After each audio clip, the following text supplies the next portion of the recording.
wabarakatuh. Baik anak-anak, hari ini Ibu sebelum beri materi, Ibu akan absen dulu ya. Siapa yang tidak hadir hari ini?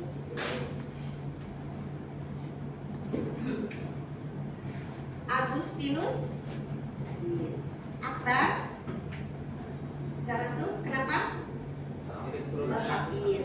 Andika, sakit. Brandon, Chelsea, Derly, Eka, Fabio, Farel, Ferdi, Gina, Hanifa, Gili, Luis sakit. Marcella sakit. Muhammad Ataya hadir. Muhammad Hafiz, Muhammad Kenza hadir. Mukti Satya hadir. Nabil Rafid hadir.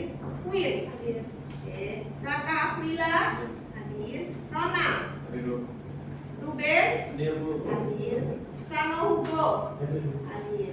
Sasda, Steli, Tristan Nabil, Viana hadir. Vincent, Yero, Zahra. Oke, baik. Terima kasih. Kita lanjut ya. Nah, hari ini Ibu mau jelaskan tentang bisnis retail ya. Nah, di sini ada yang tahu bisnis retail itu apa? Ya, baik, Ibu jelaskan sedikit ya. Di sini adalah ruang lingkup bisnis retail, bahwa bisnis retail itu adalah mencakup berbagai aspek penjualan barang dan jasa kepada konsumen akhir. Tujuannya apa? Untuk digunakan secara pribadi, ya, tidak untuk dijual kembali. Ya, nah itu bisnis retail.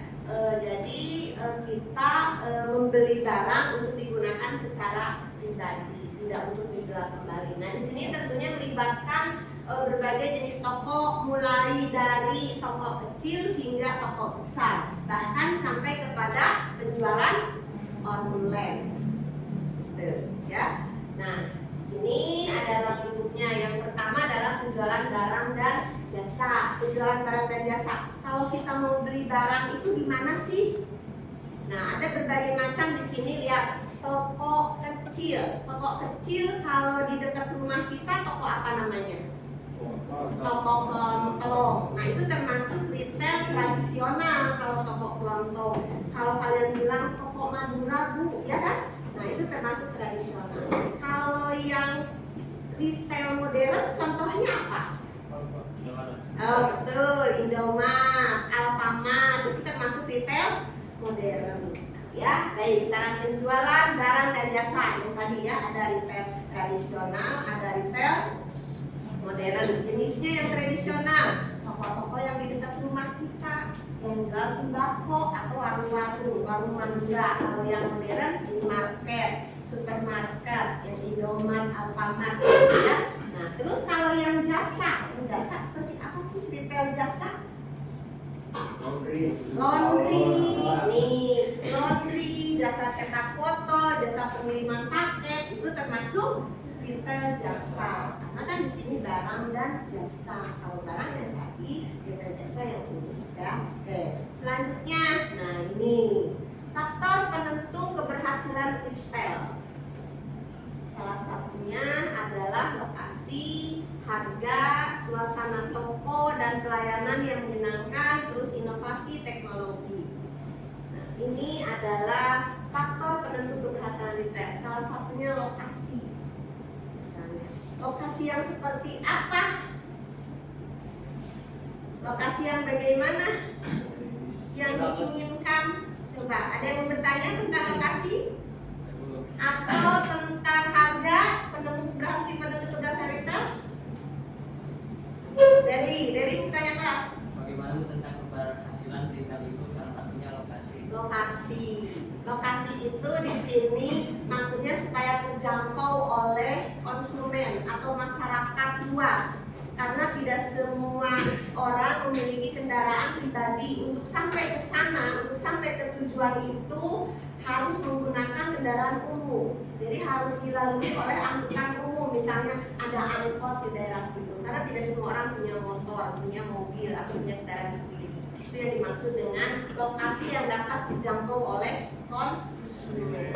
Jadi harus yang dilewati oleh kendaraan umum. Salah satunya itu faktor penentu keberhasilan retail. Itu lokasi. Yang kedua, harga. Harga yang terjangkau, harga yang murah. Jadi orang bisa membeli, ya, bisa mendapatkan sesuatu yang dia inginkan dengan harga yang terjangkau. Itu harga. Suasana toko yang bagaimana? Suasana toko yang menyenangkan. Jadi kalau kita masuk ke situ, enak suasananya, tidak lihat pelayannya baik, tidak ketus, gitu. Jadi enak. Jadi kita nyantai belanjanya, kita relax, enak mengambil barang apa saja yang kita inginkan. Itu suasana toko dan pelayanan yang menyenangkan. Terus inovasi teknologi. Inovasi teknologi yang bagaimana? Penerapan teknologi baru, termasuk alat, sistem, dan proses yang baik atau yang baru di dalam sistem itu, di dalam ruangan itu. Teknologi, inovasi teknologi. Contohnya, kalau dibayangkan kalian kalau belanja ke Indomaret, ada yang namanya aplikasi apa? Kalau kalian belanja tinggal di scan. Nah, itu termasuk teknologi. Di scan, bunyi. Begitu banyak kita belanja ke situ, tinggal scan aja. Itu termasuk teknologi juga. Ya, bayangkan kalau tidak ada alat itu. Satu-satu manual ditulis. Lama tidak? Lama. Karena kita itu butuh cepat. Ya, itu namanya aplikasi apa? Yang ada di kasir itu aplikasi apa namanya? Aplikasi Osman, ya. Jadi cepat gitu. Jadi penanganannya cepat. Jadi kalau misalnya kayak mati lampu misalnya juga itu tidak ada backupnya di mana nih? Atau pakai apa namanya? Genset supaya itu tetap aktivitas bisa berjalan. Ya, jadi itu yang dimaksud dengan inovasi teknologi. Nah, coba sampai sini ada yang mau bertanya? Coba sedang bertanya, cium tangan sampai sini dulu sebelum lanjut. Win bertanya. Toko kelontong itu masuk bisnis Retail, ya. Tadi toko kelontong termasuk bisnis retail kan? Masuk retail tradisional, gitu ya. Itu retail tradisional, boleh masuk. Nah, terus siapa lagi yang bertanya? Apa lagi? Sasda bertanya apa? Kalau saya ingin membuka usaha retail, lalu saya beli barangnya di toko retail modern kayak Indomaret, apa boleh Bu? Boleh kalau mau bisnis tapi beli barangnya di Indomaret atau di minimarket. Boleh saja sih, nggak ada larangan. Tetapi kan kalau buat dijual lagi mahal harganya, ya kan? Nah, kalau buat dijual lagi kenapa nggak beli ke agen aja atau ke distributor? Betul nggak? Ya, boleh aja. Mungkin kayak orang yang tinggal di pelosok ya, hanya ada satu-satunya minimarket di situ. Nah, sementara saya menjual, silahkan boleh beli di situ untuk dijual lagi. Tetapi harganya kan mahal, jadi kamu mungkin ngambil keuntungannya sedikit saja. Jadi kalau untuk dijual lagi sebaiknya belinya di agen atau di distributor. Karena kan minimarket itu termasuk retail ya, retail modern. Jadi kalau lihat di saluran distribusinya, kalian kalau mau beli barang di mana sih harusnya? Saya di sini ya. Di sini kan siapa? Produsen. Urutannya ya, misalnya di sini distributor. Kesininya misalnya agen. Kesininya pedagang besar. Terus kesini lagi pedagang kecil, baru kesininya pedagang eceran, terakhir konsumen. Nah, kamu belinya di mana? Itu sebaiknya kalau buat dijual lagi, mungkin belinya di sini. Kan ada agen-agen penjualan yang sudah ditunjuk oleh distributor, belinya di sini dalam jumlah tertentu kalau buat dijual lagi. Kalau beli ke agen kan tidak mungkin belinya sedikit, belinya itu dalam jumlah besar, dalam jumlah tertentu karena untuk dijual kembali. Karena logikanya lihat dari sini, orang menjual ke sini itu berarti kan udah ada ambil untung kan? Sebelum dijual ke sini sudah ambil untung juga dari sini. Dia menjual ke sini juga ambil untung dulu. Yang ini mau jual ke sini juga ambil untung terus, ambil untung sampai ke ujung. Betapa mahalnya saluran distribusinya, semakin panjang itu semakin mahal. Dari sini ngambil untung, ngambil untung, ngambil untung. Berarti semakin panjang saluran distribusinya semakin mahal harganya. Ya sastra ya. Kalau mau beli barang untuk dijual kembali sebaiknya di mana? Tidak salah, Afsan mau beli di mana silakan, tetapi kembali lagi ke kita, harganya akan mahal dan mungkin selisih harganya terlalu kecil. Kalau kita untuk jualan kan intinya kita jualan untuk mengambil keuntungan. Kalau tidak untung buat apa? Ya, oke, ya. Nah, kita lanjut. Sampai sini paham? Salah ya. Nah, lihat di sini nih pengertian bisnis retail yang dijelaskan lagi tadi dari awal sudah disinggung ya. Nah, adalah kegiatan usaha yang melibatkan penjualan barang atau jasa secara eceran atau satuan langsung kepada konsumen akhir untuk digunakan pribadi, tidak untuk dijual kembali. Contoh pembelian alat rumah tangga atau digunakan atau dipakai untuk digunakan atau dipakai. Nah, di sini ya beberapa poin penting mengenai bisnis retail adalah penjualan eceran, konsumen akhir. Contoh yang tadi disebutkan toko kelontong ada di sini untuk menjual sembako, terus minimarket, supermarket, dan toko online hingga penjual di pasar. Nah, oke, lanjut. Ada beberapa tujuan utama bisnis retail. Yang pertama, memenuhi kebutuhan konsumen. Siapa konsumen? Kita sebagai konsumen atau pembeli. Ya, untuk memenuhi kebutuhan konsumen. Yang kedua, menjadi penghubung antara produsen dan konsumen. Nah, yang ketiga, membangun hubungan baik dengan pelanggan. Kenapa harus membangun hubungan baik dengan pelanggan? Kenapa? Supaya pelanggan itu mau kembali lagi ke kita untuk membeli produk lagi. Jadinya kita berlangganan gitu. Kan kita itu belanja itu tidak hanya satu kali tapi berkali-kali supaya kembali lagi akhirnya jadi langganan kita. Ya, jadi tidak cukup satu kali, makanya membangun hubungan baik dengan pelanggan supaya mereka kembali lagi ke kita, belanja lagi itu salah satunya ya. Terus memberi layanan tambahan atau purna jual. Purna jual itu gimana? Purna jual itu terjadi setelah transaksi jual beli. Pelayanan terjadi ketika transaksi jual beli telah selesai. Contohnya apa? Contohnya ada yang tahu? Boleh ada yang tahu? Purna jual? Kalian belanja, terus selesai bayar, hanya mengantarkan barang itu ke mobil atau mengikatkan barang itu di motor, itu termasuk purna jual. Pelayanan setelah terjadinya transaksi jual beli. Perlukah itu? Perlu. Terus kamu tega membiarkan ibu-ibu ngangkat barang sendiri, masukkan ke bagasi mobil? Itu enggak kan? Pasti kamu membantu mengantarkan. Itu termasuk pelayanan purna jual. Ya, selanjutnya menciptakan lapangan pekerjaan bagi orang-orang yang membutuhkan pekerjaan, meningkatkan pertumbuhan ekonomi. Ya, terus memaksimalkan keuntungan. Nah, itu beberapa tujuan utama bisnis. Atau mungkin ada yang mau bertanya selain bisnis itu apa lagi sih? Misalnya siapa yang mau bertanya, boleh acung tangan. Selain bisnis itu, Bu ada bisnis apa lagi sih Bu? Gitu. Aku kan sebenarnya udah tahu nih bisnis retailnya. Ya. Selain retail ada apa lagi? Ada yang namanya bisnis reseller. Nah, reseller. Apa reseller?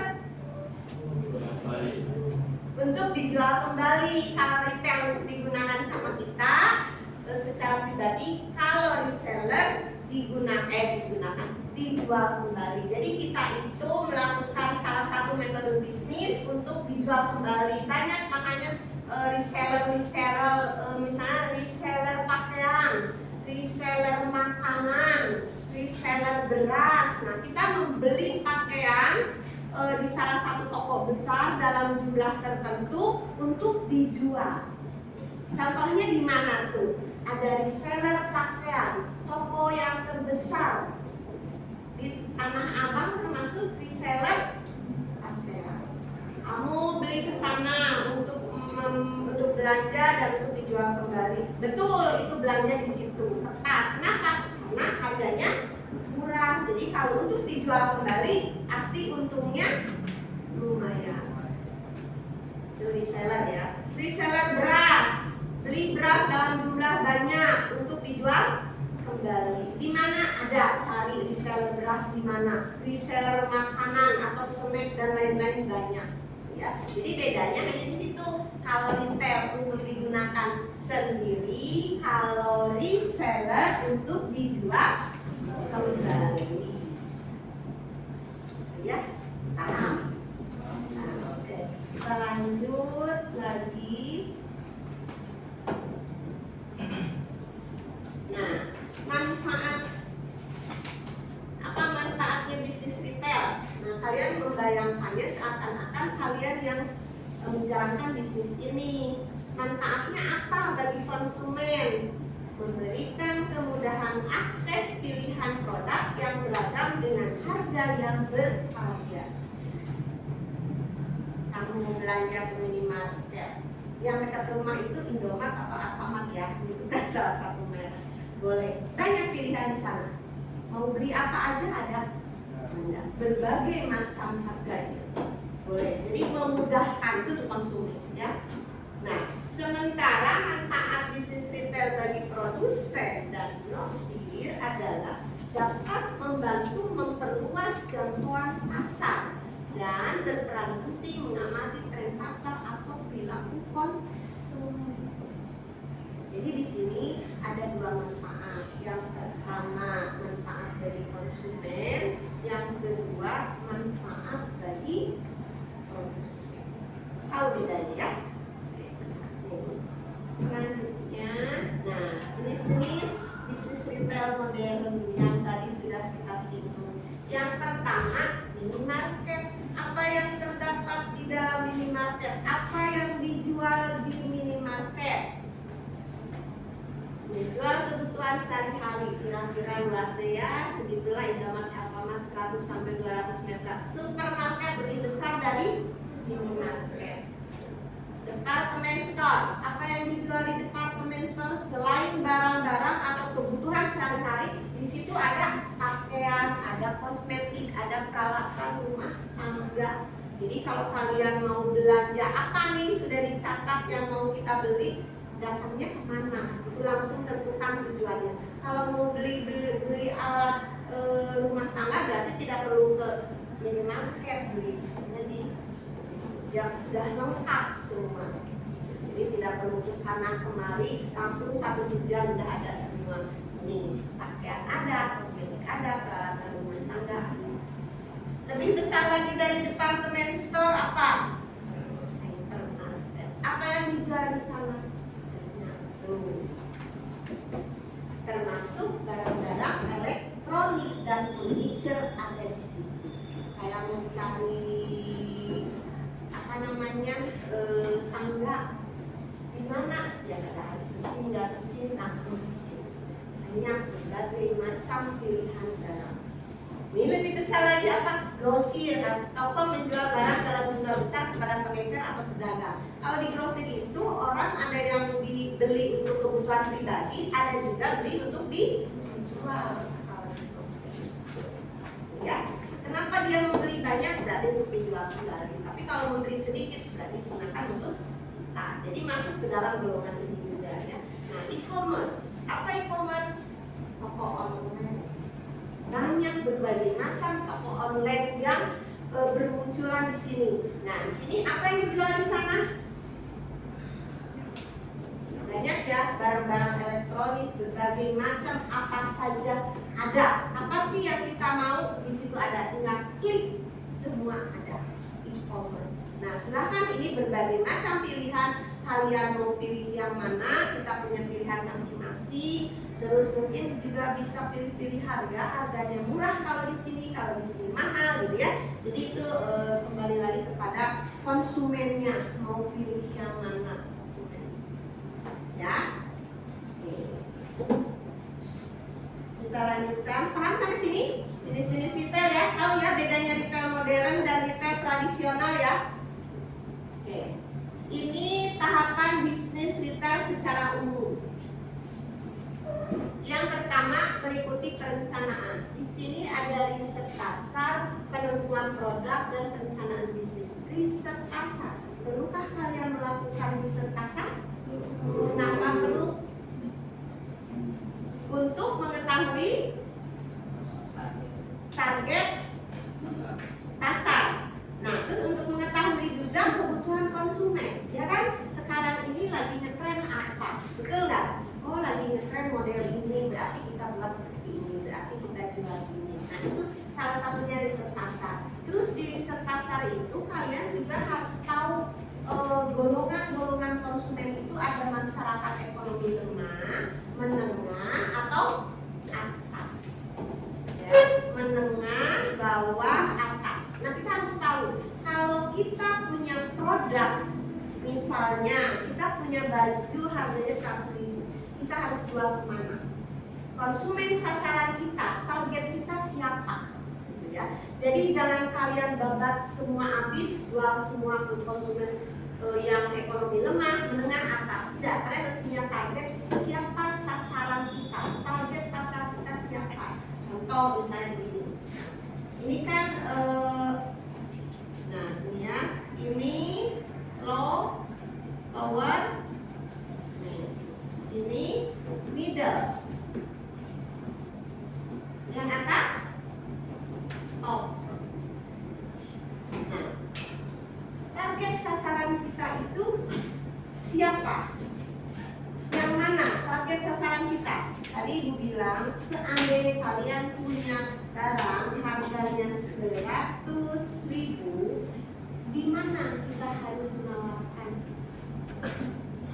Menengah ke atas. Yang bawah gak usah, nanti buang-buang waktu, capek aja kalian menawarkan. Saya mahal, harganya 100, mendingan beli beras, beli sembako, ya gak? Kalau yang masyarakat ekonomi bawah mungkin memilihnya 100.000 tiga potong 100.000 tiga.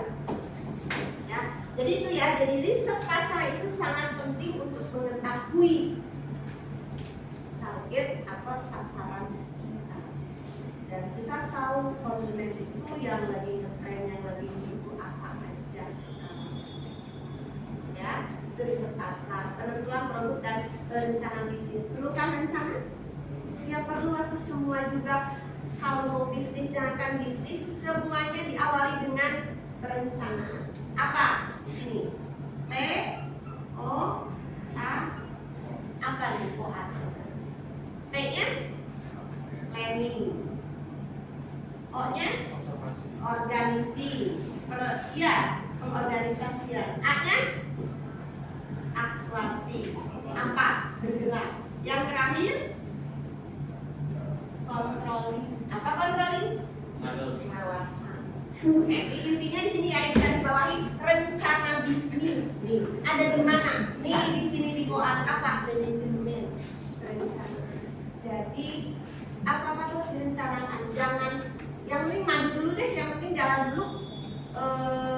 Urusan untung nanti belakangan nggak bisa. Semuanya harus direncanakan. Ya, gitu. Oke, itu untuk tahap perencanaan.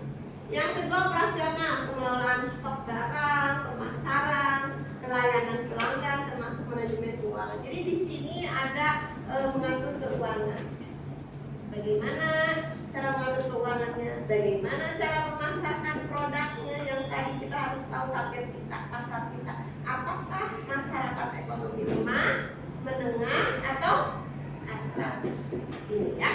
Dan keuangannya harus dikelola dari sini. Di operasi.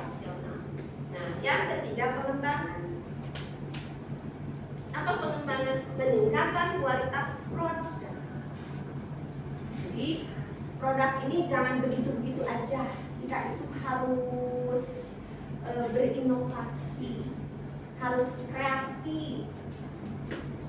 Ya, jadi dikembangkan produk ini. Misalnya dari yang tadinya kita itu, misalnya kita buat sesuatu produk ya bahannya singkong. Singkong itu kalau dulu selalu dibuatnya cuma dikukus, digoreng. Kalau sekarang setelah ada pengembangan produk dan kualitas global, ya kan dibuat kue, Nah kalau tuh dibuat kue itu harus diolah dulu, diapain? Dibuat tape dulu, setelah itu baru dibuat kue. Nah kalau udah jadi kue bisa diinovasi berbagai macam rasa, ya. Nah itu termasuk pengembangan dan peningkatan kualitas produk. Nah ini di tahapan bisnis retail secara umum. Paham di sini? Ada yang mau bertanya tentang perencanaan mungkin? Itu saya mah yang penting jalan aja lah Bu, nanti aja urusan apa berhasil atau enggak ya bisa, harus direncanakan dari awal, termasuk bahan baku. Ingat 6M? Nah, apa yang pertama? Manusianya, orangnya yang mengelola yang seperti apa, harus kompeten, harus bisa, harus paham tentang bisnis yang mau kita jalankan. Cari orang yang kompeten di bidangnya, itu yang pertama. Yang kedua, money. Apa money? Uang, modal. Buat apa uang ini? Buat modal usaha, buat dari karyawan, buat beli bahan dan peralatan, itu money. Yang ketiga, material, bahan-bahannya apa saja yang harus kita siapkan, bahannya apa aja yang harus kita beli, material. Terus yang keempat, mesin, termasuk peralatan. Mesin apa yang kita gunakan, mesin apa yang kita butuhkan. Oke, ya. Nah, terus metode, yang kelima. Metode perlu metode atau cara harus kita rancang seperti apa metodenya, bagaimana cara pembuatannya, bagaimana caranya. Oh ya, diuntung banyak boleh, metodenya seperti ini. Dan terakhir adalah market. Mana? Kembali lagi ke market. Apa market? Pemasaran. Ada di sini. Tetap 6M masuk, manajemen koas masuk, jadi semua masuk ke situ. Ya, nah ini pemasaran. Jadi dipasarkan setelah kita buat apa kalau kita taruh di gudang, berarti harus ada marketing. Ya. Nah, sini tahap dan tahapan bisnis kita. Selanjutnya, nah ini tujuan dari bisnis retail ini apa? Silahkan kalian lihat.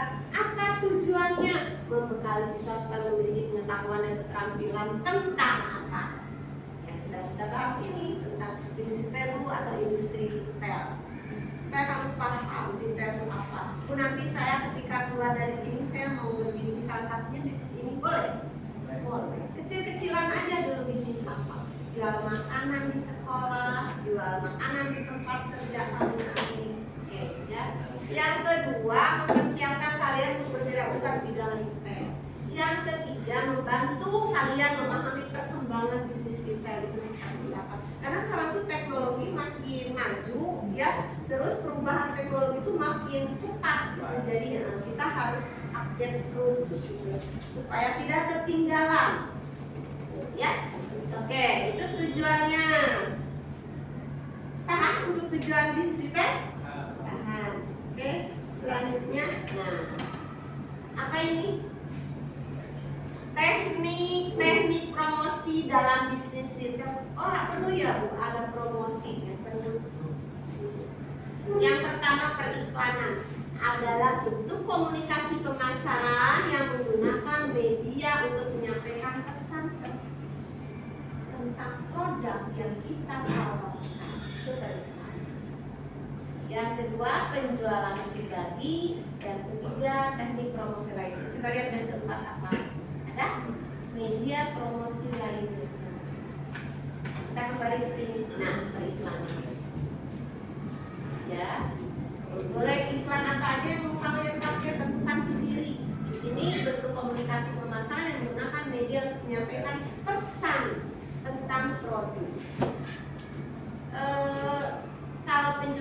tadi yang langsung ketemu dengan orangnya langsung ya. Terus kalau teknik promosi lainnya memberikan paket diskon. Contohnya gimana? Paket diskon itu beli barang harganya sekian, gitu ya. Terus di diskon sekian persen, gitu. Boleh nggak seperti itu? Ya boleh, sah-sah aja, silakan. Ya boleh memilih salah satu dari 4 teknik promosi ini. Teknik promosi lainnya memberikan paket diskon. Yang B-nya paket bundling. Apa paket bundling? Ada yang tahu paket bundling? Menggabungkan beberapa produk menjadi satu dengan harga yang lebih murah. Contohnya mungkin pernah ada yang beli paket bundling. Kalau mau sekolah, masuk sekolah, beli buku, ATK, beli tas ya kan? Beli bolpen, beli pensil. Nah kalau beli satuan lebih mahal, tapi ada paketan buku, pensil, bolpen yang sudah dimasukkan ke dalam tas, tetapi harganya lebih murah. Pernah beli itu? Nah, itu namanya paket bundling. Ya. Selanjutnya, hadiah gratis. Memberikan hadiah gratis untuk pembelian jumlah tertentu. Biasanya jumlah tertentu di sini, kalau kalian beli banyak, misalnya harganya 200.000, kalau mencapai 200.000 dapat tebus murah, gitu ya. Pernah nggak di Sperindo? Jadi tebus murah kalau ibu belanja mencapai 200.000, ini dapat harganya 50.000, jadi ibu hanya beli 20.000 saja. Itu ya? Iya Pak. Iya. Iya. Baru itu lagi. Iya Pak. Makasih Pak. Saya. Tim. Saus. Ya, kita lanjut ya. Jadi paket gratis itu memberikan hadiah gratis pembelian jumlah tertentu. Kalau 200.000 bisa dibeli tebus murah dengan harga misalnya 50, diskon jadi 25.000. Ya, oke. Kita lanjut ya sampai selesai dulu. Nanti terus yang keempat, media promosi lainnya adalah media tradisional, termasuk iklan cetak, iklan luar ruangan, iklan televisi dan lain-lain ya. Oke, lanjut dulu. Selanjutnya, nah ini media promosi digital. Paham tentang digital? Paham ya, oke ya, tahu ya, email marketing, website marketing dan lain-lain. Selanjutnya, nah di sini ada tugas mandiri. Tugas mandiri ini nanti kalian kerjakan ya. Ibu bagikan tugas mandirinya tentang jelasan yang dimaksud dengan pemasaran. Apa yang kalian ketahui tentang bisnis retail ya? Oke, ibu bagikan, boleh diisi langsung di sini. Jangan lupa namanya, ya, ya, dikerjakan langsung di kertas.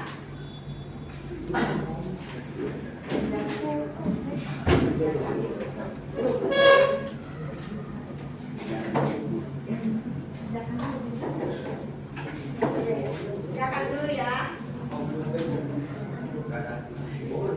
Kerjakan dulu. Oke. Dikerjakan dulu ya. Itu tugas mandiri. Terus nanti ada tugas kelompok juga. Kalian boleh nanti satu kelompok berempat, ya.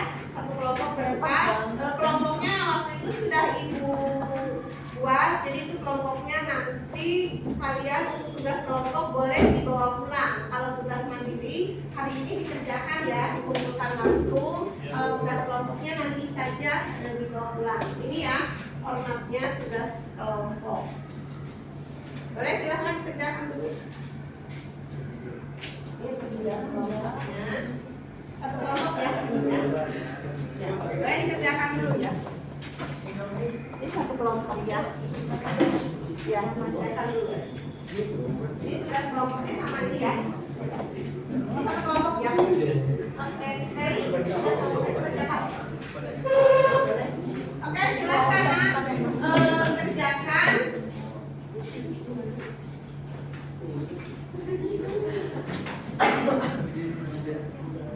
Dikerjakan dulu ya, yang ini ya. Bu, bagaimana? Bagaimana? Gimana?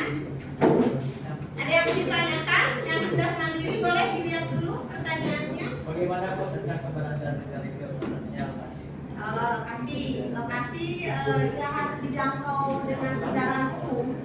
Lokasi itu ya. Jadi harus lokasinya itu strategis dan menguntungkan. Jadi bisa terjangkau oleh kendaraan umum salah satu ya. Oke,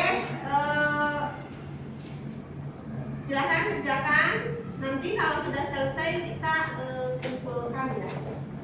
Oke, anak-anak, kalau sudah selesai tugasnya dikumpulkan ya. Ibu ambil yang tugas mandiri dulu ya. Tugas mandiri. Oke. Ya. Sudah selesai semua ya? Sudah Ibu. Oke.